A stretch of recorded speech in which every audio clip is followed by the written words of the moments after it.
I want to help build a better world. Like you said, we can be so much more. Maybe it's just me, but he's different. You're here, and you're not me!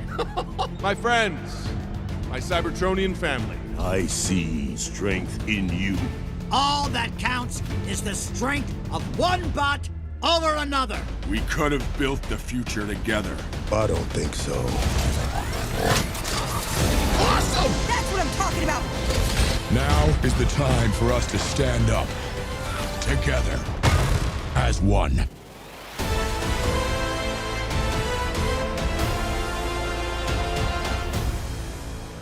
The cast on this movie is insane. Having Chris and Scarlett and Brian and Keegan and John Hamm and Steve Buscemi and Lawrence Fishburne, the talent is immense, and what they brought to the film just elevates every one of the characters. Thanks for the head start. You want to give me another one? You're dead! I'll take that as a no. With Optimus, Optimus has such an iconic voice. How can you do a younger version of that? And when I heard Chris's voice and met with him, it was like I couldn't see any other way. He was perfect. Even for just a second, didn't you feel liberated? Didn't you feel like you were something else? Like you could be more than just what they say you are? That's great. I love that. If we are to die, then we will die fighting, all as one. Peter Cullen has this great, wise, deep tenor of a man who has lived a long life and who has seen right and wrong played out a long time.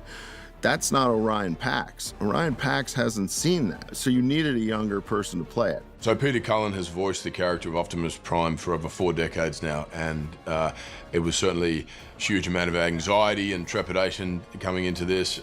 Big shoes to fill for sure, but I used everything that he had done as inspiration and influence, and I feel honored to be alongside him now. So finding the voice for Orion Pax was a lot of fun. When you do that, we put it in because it just feels so natural. Yeah, it's a bit looser, It works really well. Yeah. What was great about Chris was he's got a pretty deep tenor, so it's not hard to imagine that, later on he's an older Optimus Prime. You can understand where it's coming from. This world has secrets you can't even imagine.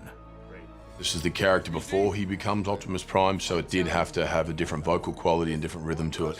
We didn't want to mimic what Peter Cullen had done. That we have a sort of slight indication of it, I think, through the film as the evolution occurs and the growth occurs. But we wanted there to be a spontaneity and a looseness to the character which was unexpected, and it'll give audiences something unique, and it was fun to explore. If we did have cogs, I'd transform into a shovel and beat you.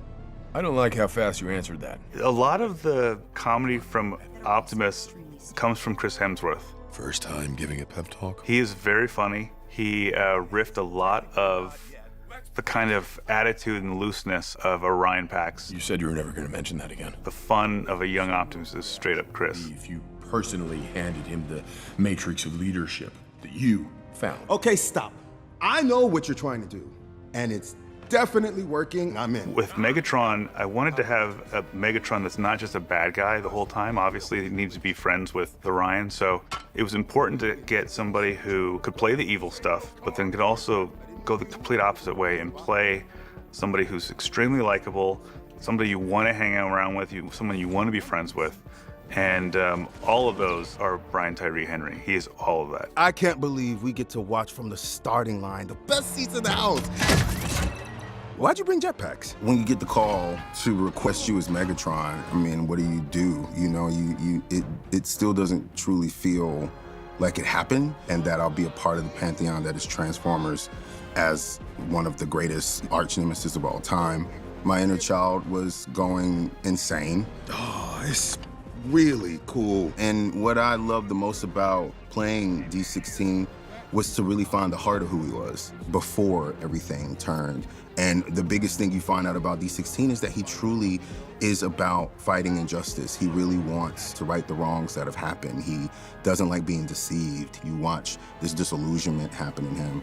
And I just wanted people to really care about that. There was one session I remember with Brian where he really needed to get dark, and it was an intense session. It was amazing to watch because I didn't want to interrupt. I literally thought to myself, the best thing I could do is shut up right now and just let him go. and it was pretty amazing just to see him literally transform into Megatron, and hearing the turn in his voice happen was really impressive. I'm done saving you. I love that. You tricked me into running, which got us stuck down here in this waste hole with this, really cool guy. Oh, thank you. With B, we've always seen Bumblebee in live action films as a silent character, and we went the opposite direction. He hasn't lost his voice yet, so we made him extremely talkative, and he never stops talking. And luckily I had worked with Keegan earlier on another film, and so talking to him about Bumblebee was easy, and he totally got it, and thankfully he said yeah. So, and Keegan can say any line of dialogue and it's funny. That's just a fact. Orion, look! Orion! I have knife hands! I can see that. I'm gonna cut these guys, watch! B-127, I really enjoyed being able to give him a voice, and all the clever work that they've done over the last few movies where he speaks through the radio that's inside of the Volkswagen and stuff like that. I always found very clever. It's what endears him to people, because he's like a silent movie star in these movies. But now we get to imbue him with personality and point of view through his voice. What? And I was really honored that I got the opportunity to do that. Badassatron. You like that, right? I'm gonna need you to talk less. And the perfect person to pair him up with is Alita, who doesn't take any guff from anybody. I'd also worked with Scarlett Johansson on another project, and as I was reading Alita's lines, I just saw Scarlett. It was just her. How much Energon have you mined under my leadership? So much! Alita, what? I think she's a character that has a lot of integrity. She's a born leader. She's kind of a type A personality who is a little bit of a control freak. So not sure why Josh Cooley reached out to me. I told you to evacuate. I did, eventually. If I get fired because of you. Oh, please. They're not gonna fire you. Alita 1, you're fired. What? Just based on the personality of Alita, the attitude, the strength, the self-belief, Scarlett was always our first choice. Having an actress with the sort of acting chops and this, I think, iconic voice, it really could never have been anyone else. You will explain everything that's happened using words that reflect me in a very positive light. Got it? Yeah, okay, deal.